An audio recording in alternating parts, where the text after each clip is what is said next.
सुप्रभात। दुख क्या है? यह हमारी आज की आध्यात्मिक चर्चा का विषय है कि दुख क्या है। लोग कहते हैं कि संसार में दुख है, पूरा जीवन दुख रहता है।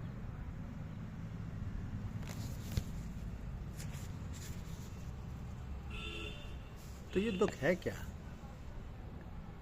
इसको समझा कैसे जाए, इसको महसूस कैसे किया जाए, इसका कारण क्या है? सच तो यह है कि दुख का कारण भी है, दुख का निवारण भी है, दुख के निवारण का मार्ग भी है। क्योंकि इस ब्रह्मांड में संपूर्ण जीवन दुखों से भरा हुआ है। प्रत्येक मानव किसी न किसी रूप से दुखी है। अपने अनुकूल परिस्थितियां, व्यक्तियों या वस्तुओं के संयोग की अनुभूति को तो सुख मान लेते हैं लोग, और इनके वियोग की अनुभूति को दुख मान लेते हैं। तो वास्तव में दुख है क्या? दुख माने ताप, और ये ताप होते हैं तीन प्रकार के। सबसे पहला आध्यात्मिक ताप। आध्यात्मिक ताप का मतलब है कि जो दुख शरीर, इंद्रिय या मन के कारण उत्पन्न होती है, वे सभी आध्यात्मिक ताप या दुख कहलाती हैं। शारीरिक या मानसिक सभी व्याधियां इसी के अंतर्गत आती हैं। आजकल 60-70% बीमारियों के मूल में विभिन्न प्रकार के मनोविकार ही हैं। बारीकी से अध्ययन किया जाए तो प्रत्येक परिवार में लगभग सभी सदस्य किसी न किसी बीमारी से पीड़ित हैं। प्रत्येक डॉक्टर के यहाँ मरीजों की भीड़ लगी है, घंटों लाइन में लगना पड़ता है। विशेषज्ञ डॉक्टरों की फीस भी बहुत है। मध्यम आय वर्ग के लोग इनके पास पहुंचने की हिम्मत नहीं जुटा पाते। विभिन्न शारीरिक या मानसिक रोगों से बहुत कष्ट होता है। अधिकांश रोग असंयम के कारण ही होते हैं। मनुष्य कष्ट निवारण या सुख प्राप्ति हेतु रात दिन आपाधापी की जिंदगी जी रहा है। अनर्थपूर्वक धन संग्रह व वस्तु संग्रह में लगा हुआ है। सब साधन सुविधाएं होते हुए भी बहुत दुखी है,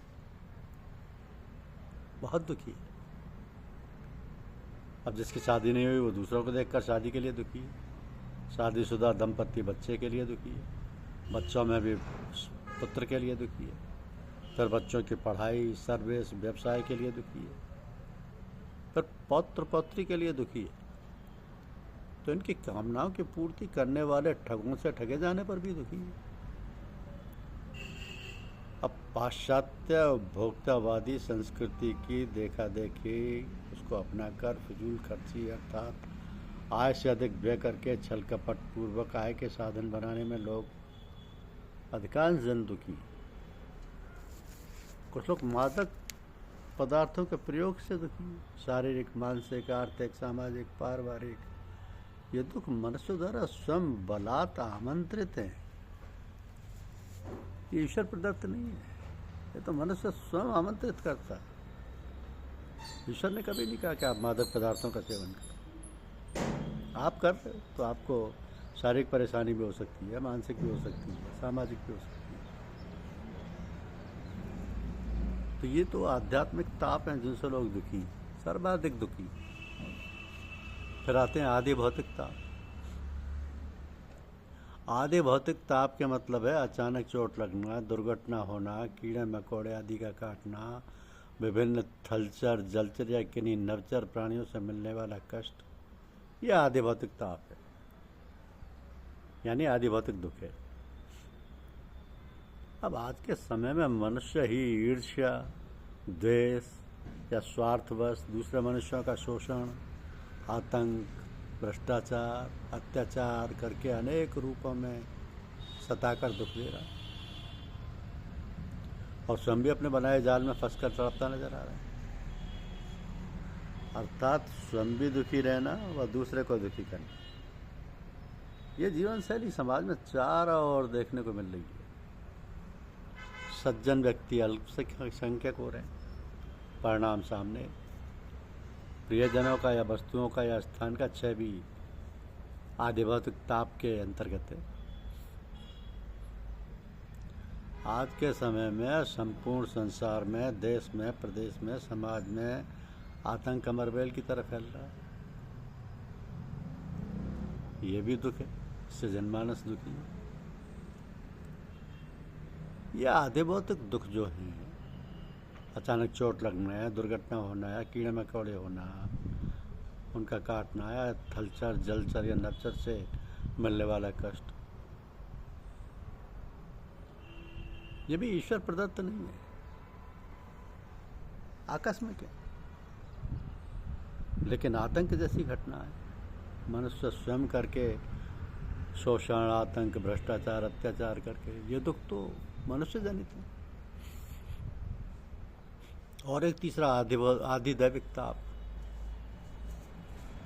ये जो आदि दैविक दुख हैं,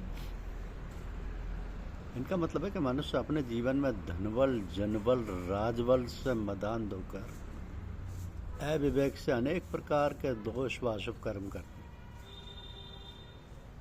वे स्वार्थवश अपनी अभिलाषाओं व वासनाओं की पूर्ति हेतु अनीतिपूर्वक अनुचित कर्म करते रहते हैं। ऐसे व्यक्तियों को अंत समय में अत्यंत कष्ट व दुख झेलने पड़ते हैं, जिनको दूसरे शब्दों में यम यातनाएं कहा जाता है। तो इन यातनाओं को आदि दैविक दुख ऋषियों ने बताया।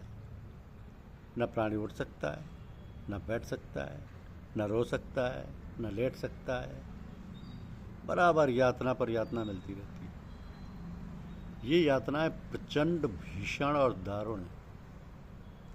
अतिवृष्टि, अनावृष्टि, उपल वृष्टि, बाढ़, भूकंप इत्यादि से क्षति के कारण जो दुख होते हैं, वो सभी आदि दैविक ताप के अंतर्गत ही आते हैं।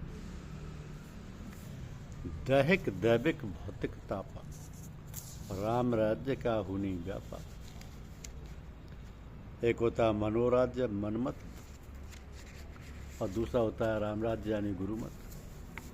जब मनुष्य मनोराज्य में रहता है तब वह अत्यंत संकीर्ण, स्वार्थी, असंयमी, लालची, क्रोधी, कपटी, ईर्ष्या देश से भरा हुआ, लंपट, विषयी व अहंकारी होता है।